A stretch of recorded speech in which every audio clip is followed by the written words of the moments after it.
where do you find inspiration for a horror story? Well, some people find it in everyday situations, others in nightmares, or just by asking, what if this happened? While the answer varies from person to person, the fact is that almost anything can be turned into a horror story. Just take a look at Junji Ito's works as evidence. Not only did he make a horror manga based on spirals, but he also made it scary as hell. So find your inspiration, write a good plot, interesting characters, creepy events, and there you go, you have a scary story. Too bad the elevator game missed those little instructions. By about 400 kilometers. This movie is what you get when you waste all your money, time, and special effects with a script that has nothing beyond the initial idea. In this case, oh, people play a supernatural game and end up being haunted. There. That's all there is to this movie.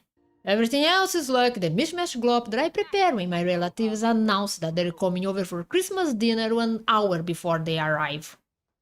You'd think that at some point someone involved in this mess would have said, wait, maybe we should try spending more than 5 seconds on the script? Turns out no one did, so let's get this movie on the autopsy table. I'm Dr. Midnight, let's dissect Elevator Game. Before we start, you might wonder, what is the elevator game? Well, it's one of those urban legends ritual things that call ghosts, open a portal to other dimensions, or make your ex call you at 3 in the morning. To make it simple, you go to a building that at least 10 stories high. You can only start the game if the elevator is empty. Playing with friends is also a no-no. Do keep this in mind. You go to several floors in a specific sequence and then to the 5th floor, where, supposedly, a young woman will appear. If nothing happens, the game is still ongoing. Now, if this woman appears, she might get on the elevator with you. Whether she does or doesn't, you shouldn't look at her or speak to her, no matter what. Then you press the 1st floor button. Summoning the Blood Mary is a lot simpler, isn't it? Anyway, if the elevator goes down, you fail the ritual. Hell if I know why.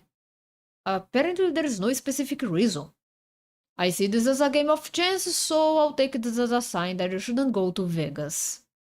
If the elevator goes instead to the 10th floor, the ritual was successful. If that woman from before is with you, she might ask you, where are you going?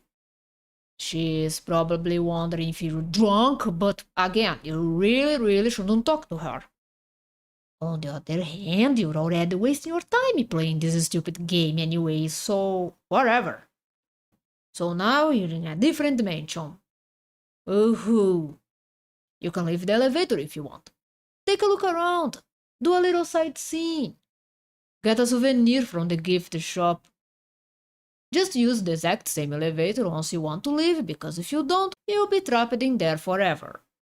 Oh, and by the way, some versions of the game say that you can't return to your dimension if you leave the elevator at all.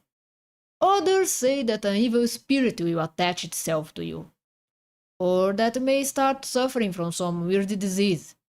Or that you start seeing shadow people. Either way, nothing good seems to come out of this game. And that woman from the 5th floor? If you speak to her, she'll either haunt you for the rest of your life or keep you in that other dimension forever. Jeez, Monopoly doesn't screw you over like that. But apparently, people like our obligatory initial victim have nothing better to do with their lives. Get this, the movie actually tries to make the elevator scary. I'm not even kidding. It's almost as dumb as when Frozen tried to make a shark lift scary.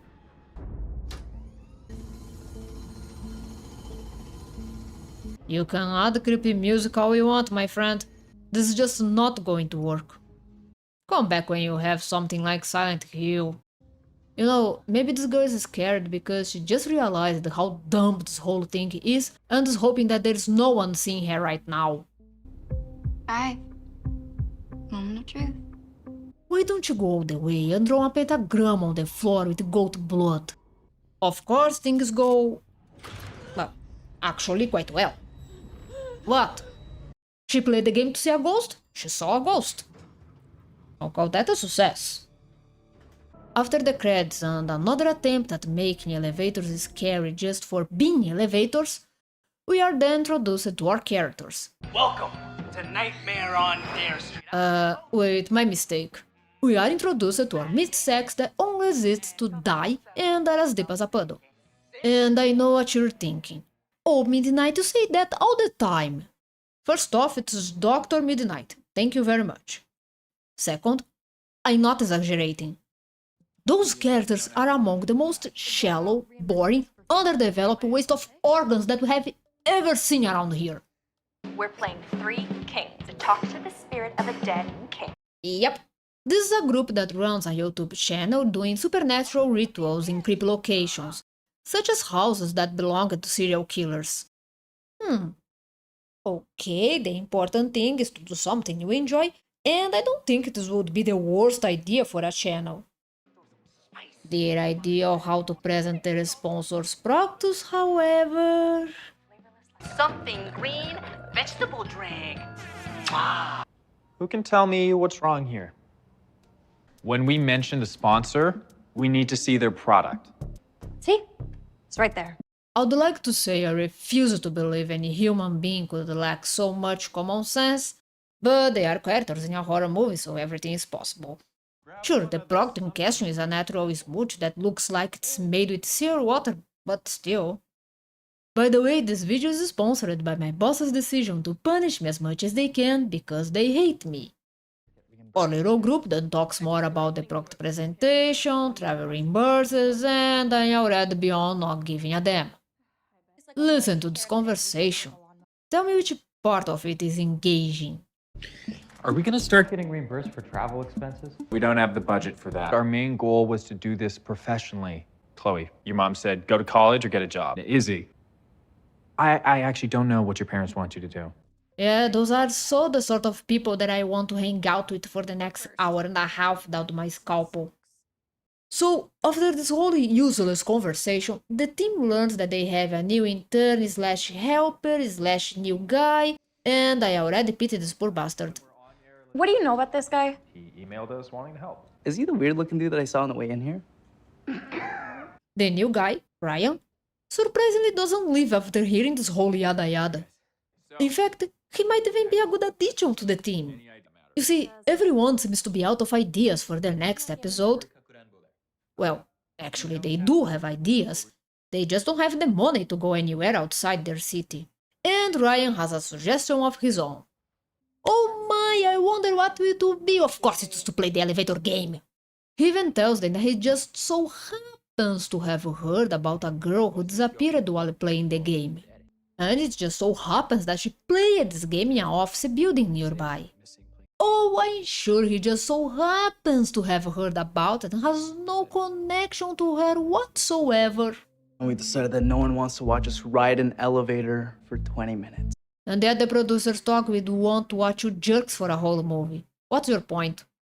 They discuss things a little more, Boss Kevin gets a call from the sponsor, Chloe shows Ryan around, I go get more popcorn, and turns out the sponsor did not call to congratulate them.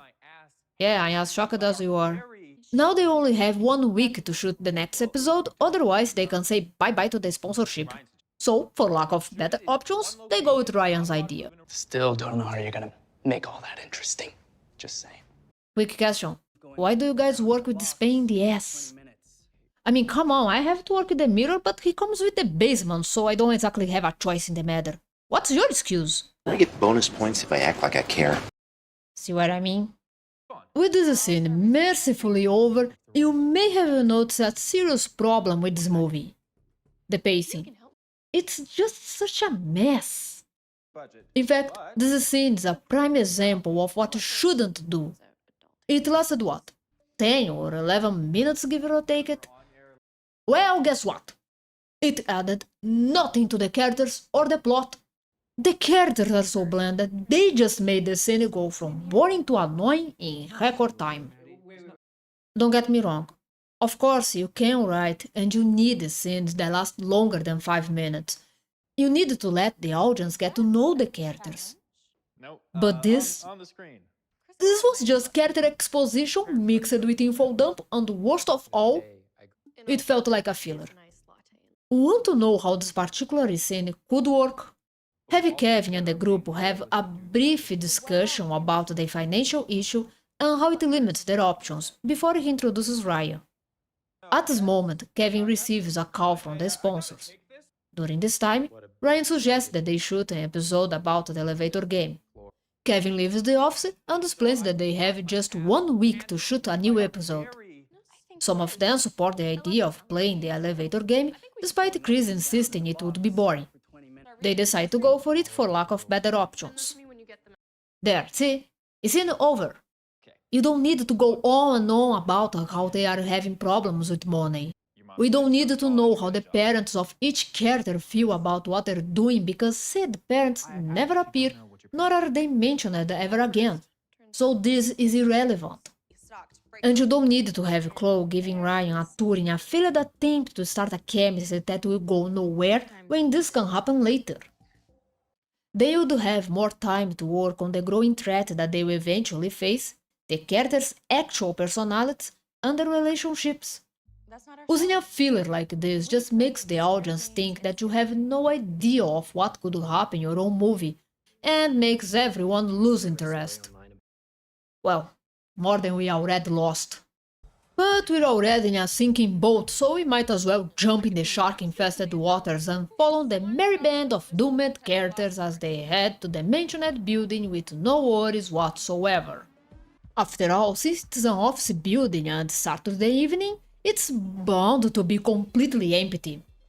Of course, janitors, cleaning crew, security, people working on the weekends? What are those?